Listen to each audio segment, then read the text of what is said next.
Stop being friends with people who are very, very insecure. Your success and someone else's success could mean different things. Guilty, whatever you put your mind to, I'm sure you can do it. We made it past 2024.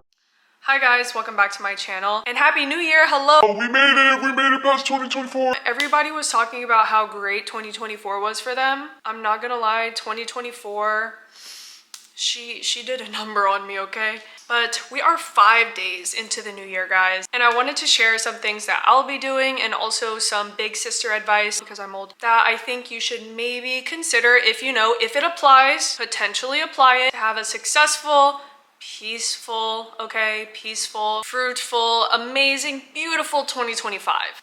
Let's get started. So the first thing is very, very obvious. Vision board. I love to make a cute little vision board. You can make it however you want. I don't think I need to give you a tutorial on how to do it. Whether you want to add a bunch of quotes or you want to add a bunch of photos, I think visualizing and being able to see your goal is very important. But with that said, when you are putting your goals onto your vision board, I want you guys to maybe think about how you're going to achieve these goals, because you can't just say like, oh, I want to make $1 million, and then you don't really have a plan on how exactly you're going to do that. And realistically, I'm sure it can happen, okay? I believe 100% in you guys. Whatever you put your mind to, I'm sure you can do it. But within a year, within 2025, really think about the goals that you are putting onto your vision board and that you are working toward, because maybe that $1 million will come in a couple years. But what are the mini goals that you're going to set for yourself to get to that $1 million? So think about how you're going to get there, but also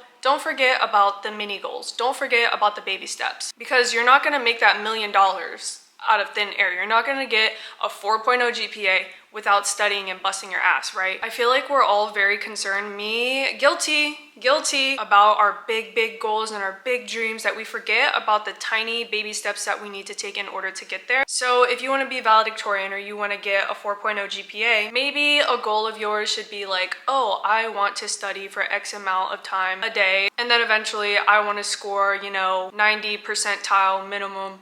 Okay, because 90, 93, depending on where you are, is still considered an A. Even a B. B's are good. B's, C's, even D's get degrees. From there, it could be, oh, I want to ace, or do really well on a midterm and then finals and whatever. Just don't forget about the baby steps. When it comes to listing your goals, I would try to be more intentional. Like for me, one of the things that I put in my bucket list a couple years ago was I want to be a surprise guest on the Pretty Basic podcast.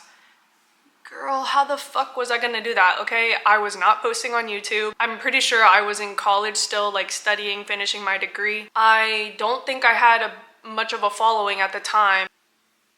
How was I gonna do that? Why would Remy Ashton and Alicia Marie want me on their podcast? Unrealistic, not very intentional. It was just a cool idea I had in my head, or something fun that I wanted to do. Oh, my favorite show is Bob's Burgers, so I put that I wanted to voice a side character on Bob's Burgers. Do I take voice acting classes? Did I take any voice acting classes that year? No.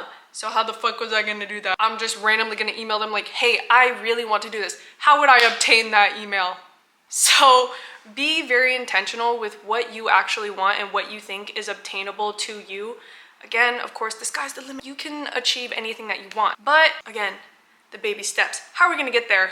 Does this make sense for you? Is this something that you really, truly want? And I also want you guys to remember that, whenever we're at the end of 2025 and we're looking at our vision board, we're crossing off what we did, what we accomplished. Just remember that your vision board is not I need to tick off every single thing on here. I need to check it all off. I need to make sure I get all this done. That is a problem that I had, because I tend to be a little hard on myself. But I also set unrealistic goals. Hello, Bob's Burgers is not calling right now, girl. Remember that your vision board is just there for you to remember your goals, especially whenever, after the New Year high and everybody is slowly but surely, but slowly, things happen, life happens, you stop going to the gym, and I could finally start booking my Pilates classes again, because why is that shit full? You bitches are making the class full and I can't book it. Just remember to refer back to your vision board, have it on your desktop, have it on your phone, have it wherever you want. I personally keep mine on my Pinterest, because I love going on Pinterest and just adding more things to my vision board throughout the year. Don't create this negative relationship with your vision board. Your vision board is there for you to remind you like, hey, this is what you want. And if the things that you want change your board. Update your board. It's just a visual reminder for you to keep going, fighting, you got it. And segueing into our next thing, which is try to accomplish at least one thing a day. I feel like that sounds very, very pressuring and stressful. It could be something as simple as making your bed, doing a quick workout. The workout doesn't even have to be long, but yours could be stretching in the morning daily, making your matcha. It can be something as big as finishing up something for school or work. It also doesn't even have to be something like super boring and like task driven. It can be something fun like, oh, I had dinner with a friend today. I painted something today. I read a book today. Something that is for you. Accomplish it for the day, big or small. While I was in my little sad girl era, I found that when I had a little bit more structure and I completed my morning routine, which is like feed the cats, you know, vacuum the entire apartment, do my skincare. Some days maybe get ready if I'm feeling up to the task. Do laundry. I fucking hate doing laundry. It's the bane of my existence. I hate it. And now I do it for me and my boyfriend. Though I hate doing it, I cannot trust a man to do laundry. I like things done a certain way and I need to make sure things are clean. But I digress. But when I finish that basket of laundry that I fucking hate so much, I actually feel really good about myself. I'm like, damn, I did that. And on my laundry days, laundry is the only thing that I do, even if it's one, because I fucking hate it. So I block out an entire day, even though it's one minuscule little like trivial task and it's not something grand. I was just sitting here fucking folding clothes and then sitting on the couch waiting for the laundry to finish washing and drying. That to me is an accomplishment. And that is the one I'm doing. The one thing I will accomplish on laundry day. Don't ask anything else of me. And that is good enough, okay? Which brings me into the next thing, because y'all know I love to smoothly segue into my next topic, which is to clean your space. You dirty girl. So hopefully you didn't do this because it's 5 days after now and it's kind of late for me to give you this information. But apparently it's bad luck to clean on New Year's Eve and on New Year's Day. I don't know why. It is something that the old Asian ladies tell us about, but it's 5 days after and now you don't have an excuse. Clean your room, clean your space. Y'all see this? Did y'all watch my cleaning apartment video? I've kept it quite clean. For me personally, I will be getting rid of a lot of clothes and also throwing away a lot of expired skincare and makeup that I have been refusing to toss out. Coming out of my side girl era again, guys. I'm doing better, I swear. I thought it was a bunch of bull when everybody was like, a clean space is gonna make you feel so much happier. I was like, bullshit! It's not, it's really not. It kind of does. I will not lie. It kind of does. It definitely helps. I feel a lot less shitty because I'm like, oh, look at this apartment that I cleaned, that I did, my accomplishment that I get to see every morning when I wake up. But having a clean space, or after cleaning my space, it has been so much easier to maintain cleanliness because after I drink a bottle of water, now I'm like, no, I'm tossing this because I'm not about to have another deep cleaning day for a minute. And the last chunk of this video, the biggest part is going to be the big sister advice that you did not ask for. But I also feel like that's what makes it big sister, you know, unsolicited, like I'm just gonna nag you. And the first one that came to my mind while I was writing all this down, because I am looking at my notebook right now, we have to stay on topic. And I have unmedicated ADHD. I stopped taking my medicine. I don't need it, okay? I have other ways of staying on task. I know I've said this so many times on my Instagram, on my TikTok, in one of my recent videos, but it is to cut off toxic people, cut off toxic situations. You know, it doesn't even have to be just people, okay? Toxic situations, toxic habits. Cut it out, cut it off, stop it. Okay, a lot easier said than done, I know. I guess this pertains to relationships or friendships, whatever. If you feel like something is off, and it is something that has been brought up, but it was never fixed, and it just keeps going and going and going, cut it off. For the love of God. You will meet new people in your life who are going to fulfill you, who are going to make you feel better, who are not going to make you feel like the worst version of yourself. If you know you have a bad habit, like, I don't know, smoking. It's a very expensive bad habit as well. I'm not judging. If it's something that you want to stop, if it's something that you know is bad for you, I know cutting it off cold turkey is very hard. Almost everyone in my life vapes, except for like a handful of people. Some of them have tried to stop, some of them have not. Do your best. Do your best, because I don't have advice on how to stop, but do your best to stop, okay?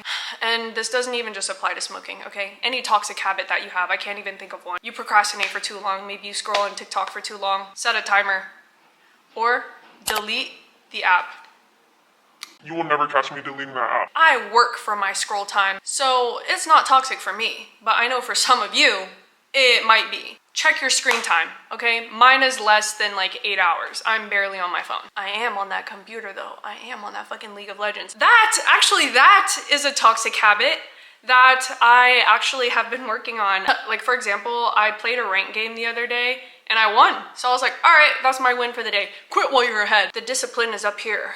It's only toxic if you make it toxic. This is general advice and it kind of ties into the first piece, but if you feel like something is off and you think you're overanalyzing it, but you are overanalyzing it very, very often, chances are you are not being crazy. I hate when people call other people crazy for no reason.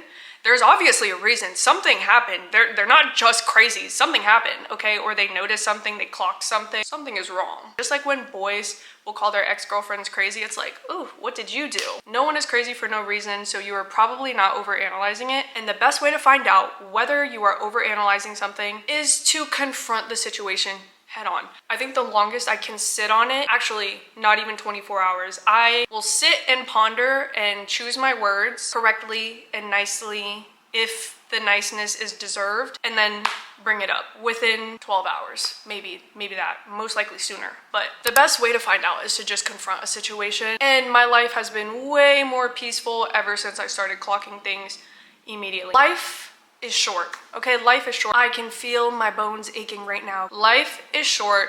Do not waste any energy where you don't need to be wasting it. Don't waste energy thinking about whether or not you are crazy, whether or not you're overanalyzing something. Just confront the situation, okay? Respectfully, of course, respectfully. Respectful in this house. We're respectful here until they get disrespectful.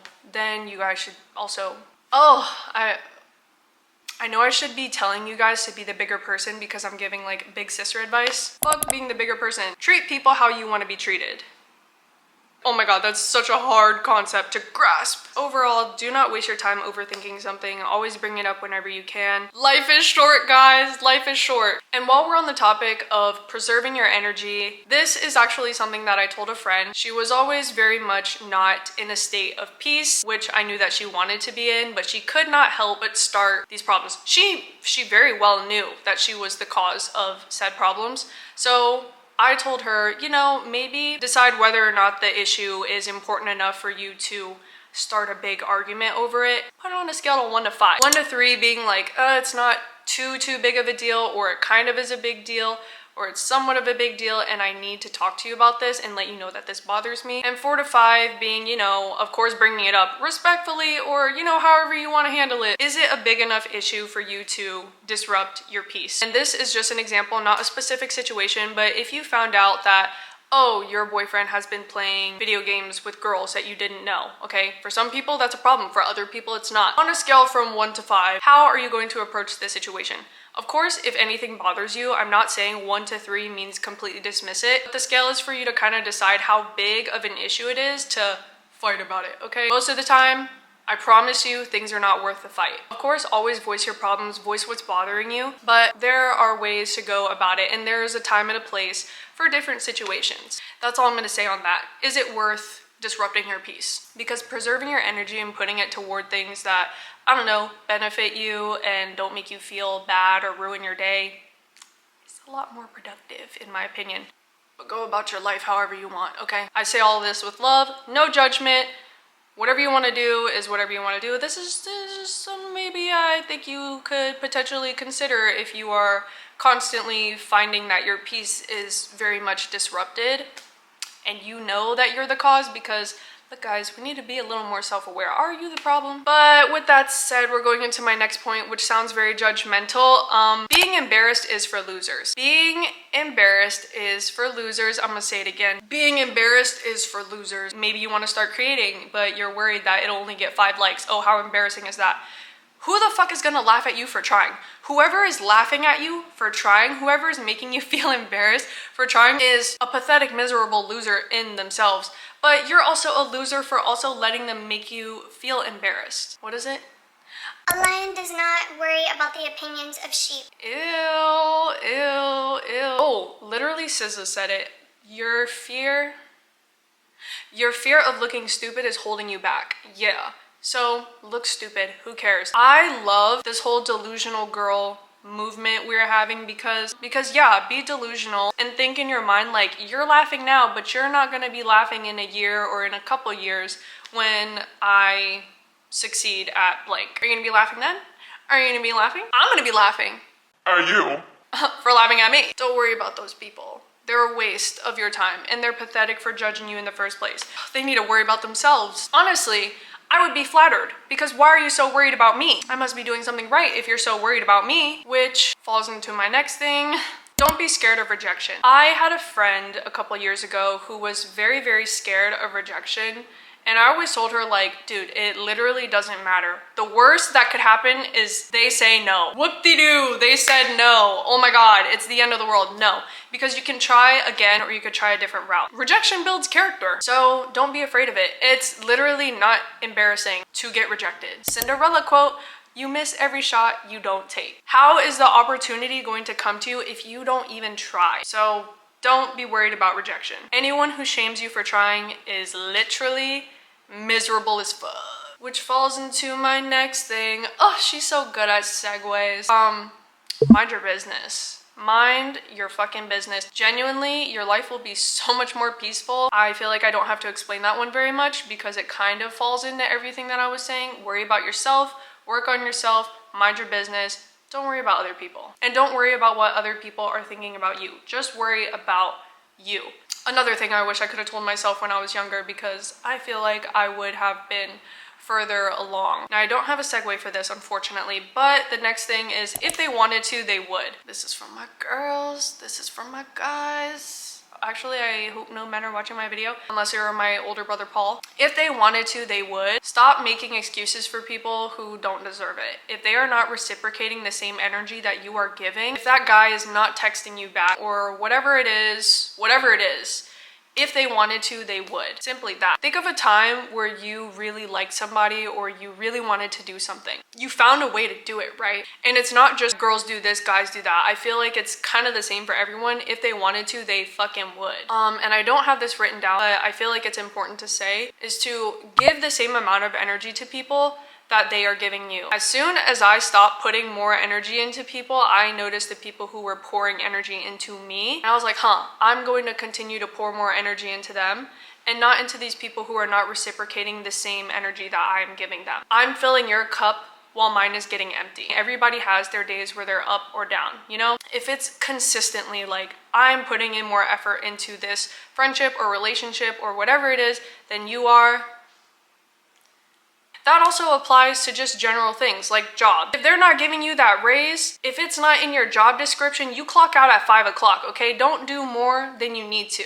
Are you going to get anything out of it? No. Be a little more selfish. Oh my God, I wish I knew that sooner, but I know the word selfish has a very negative connotation. It is not bad to pour into yourself, especially if you're not getting the same energy from somebody else. Be more selfish, be more selective with your energy. I used to think that being selfish was kind of like very bad. I was a very big people pleaser. I always thought of other people before I thought of myself or like how this would affect me. And you know what? It did impact me negatively. And of course, I'm not telling you to be a cold-hearted person or just not be considerate at all. But there are times when you deserve and you should be a little more selfish because your time and your energy, it's very precious, okay, to you, all right?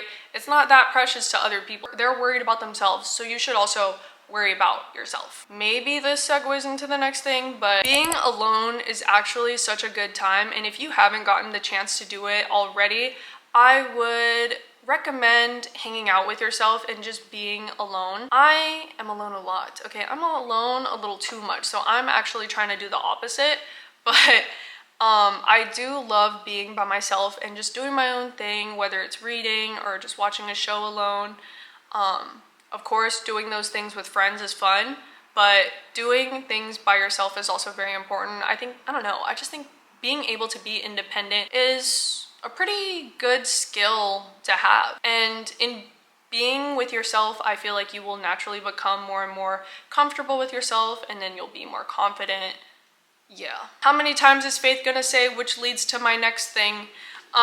Because this leads into my next thing, which is to leave your comfort zone every once in a while. Obviously, your comfort zone is your comfort zone. That is your space to return to whenever you need to. But leaving your comfort zone could possibly give you really good or bad experiences that you will learn from. Like if you are a homebody who does not like to go anywhere, but you decide on a whim to go out, you never know who you'll meet, what opportunities will come wherever you go. So occasionally, I recommend stepping out of that little comfort zone. It could be scary, but it could also be really, really fun. And this one kind of ties back into the vision board and goals thing, but try to build habits. For example, I love a little drinky, a cute little drinky drink, okay? Maybe it's a Celsius, maybe it's a matcha. Lately it's been matcha. Okay, my camera shut off because it got overheated, overstimulated from all my talking. But anyway, I am trying to drink more water, so I will not let myself have a cute girly little drinky until I finish a bottle of water. And they do say that it takes about, I think it's like 20, however many days for people to build habits. So if you guys could just get through the first 20 days, that's a long time, okay? If it's going to the gym, if it's going to Pilates, if you could stick it out for a little bit, eventually it'll just come super natural and easy to you, and it'll be a little habit. Say yes to things that align with your goals and say no to things that don't. That doesn't necessarily mean to say no to absolutely everything. You can have your fun here and there, everything in moderation, obviously. Do not feel like you have to miss out on things just so that you can achieve your goals. You can achieve your goals and still have fun. If something aligns with your goals and the opportunity comes to you, say yes to it, because you never know when it's gonna come back. Fuck around and find out, but be careful. Kind of stepping out of our comfort zone just a bit and being safe while doing so. Obviously, duh. Be safe and do not hurt anybody in the process of doing whatever it is. This is a big one, and I feel like it's very important, but it's to surround yourself with people who love and support you. Duh, very obvious. Oh, how many times are you gonna fucking say that? How everybody says this. Yeah, everybody says it for a reason. Being around people who just aren't good for you, who don't uplift you, is very, very draining. And I'm not saying to surround yourself with people who are yes men, okay? I'm gonna take a moment to brag about my friends. I love my friends. I feel like I talk about them in my videos a lot. I appreciate all my friends very, very much. I feel like I'm currently in a place in my life where all of my friends are very, very solid. Me, Minty, Crystal, we all laugh with each other, but at the same time, Crystal and Minty can tell me whenever something is weird. Of course, they'll do it respectfully, but it's never to hurt my feelings. It's never like to bring me down. I've definitely had friendships where in their mind, they are trying to be helpful, but the way that they're saying it is very rude. It's one thing to clock your friend and be like, hey, maybe this isn't, and it's another to just completely tear down a person by disguising it as like, oh, this is constructive criticism. No, it's not. I think you're just trying to be a bitch. I think you're just trying to be rude and trying to let it slide as like, oh, I'm just giving you constructive criticism because I care, because I'm your friend. Those are very, very different situations. And those are the type of friendships that I am not in anymore. I haven't had a friend like that since middle school or something. Middle school, elementary school, very young. But you'd be surprised how immature people are as they continue to grow up. Some people just don't change. But yeah, be around people who obviously love and support you and genuinely do. Because it makes a very big difference in your mental health and your peace. Stop being friends with people who are very, very insecure, because I'm not gonna lie, their insecurity, as hard as you try, is probably going to affect you in some way, shape, or form. Whether it's them like sneak dissing you or just their negative energy feeding off of yours. It's just very, very draining to be around. And I know this is a very cliche thing to say, or like we've all heard it, but if you hang out with somebody and you feel like shit when you get home, you feel like completely depleted and drained, maybe they're just not that good of a person to have around. I cannot explain to you guys how much better and more peaceful my life has been ever since building my more solid friendships. Genuinely, I'm so grateful for all of my friends, for my loved ones, my siblings. If it weren't for the good people that I have around me, I would be a lot sadder. I think I would be in my little sad girl era for a lot longer. Like, I don't think I would have been able to come out of it as much as I have. And I kind of already talked about this, but I want to touch on it one more time. Small wins are still wins. Comparison is the thief of joy. Your success and someone else's success could mean different things. Maybe to someone, their success is defined by how many luxury items that they have. Maybe for someone else, it's traveling the world. And for another person, it could be owning a home. It could be moving into your first apartment, buying your first couch, because sofas are fucking expensive, doing your laundry, okay? Whatever it is, everyone's definition of success is very different. Whatever you define as a win is what matters. Don't worry about other people and what they have or what they're doing. Worry about yourself. And if you're happy with how you are, you won. With that said, that is all I have for you guys today. Thank you guys so much for watching this video. Don't forget to like and subscribe, and I will see you in the next one. Bye guys.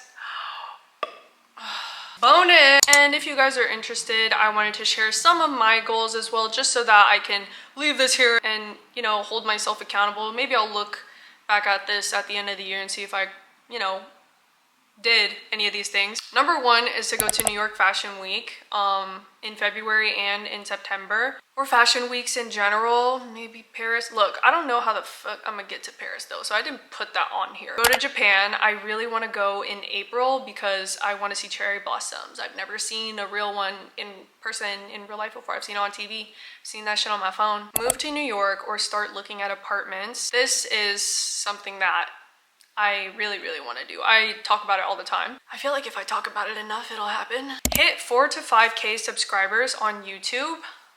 That would be really cool if I hit that by the end of the year. Read 1 book a month. I also want to get stronger. I have lost so much strength in the last year just from, you know, working from home, being horizontal constantly. And this one is very random, but I've been wanting to go for years, but I'm always in New York. So at some point, I really want to be in New York during the winter so I can go watch the ballet. I really want to see the Nutcracker. Very random. I don't know. I just want to go and see it. I think that would be really fun. I don't know if this gave you any inspo. We have some big goals. We have some small goals. Some more chill goals, you know. Anyway, if you stayed this long, comment one of your New Year's resolutions or goals. I'm nosy. For real this time. Goodbye. Thank you so much for watching. Don't forget to like and subscribe, and I'll see you in the next one. Bye. Mwah!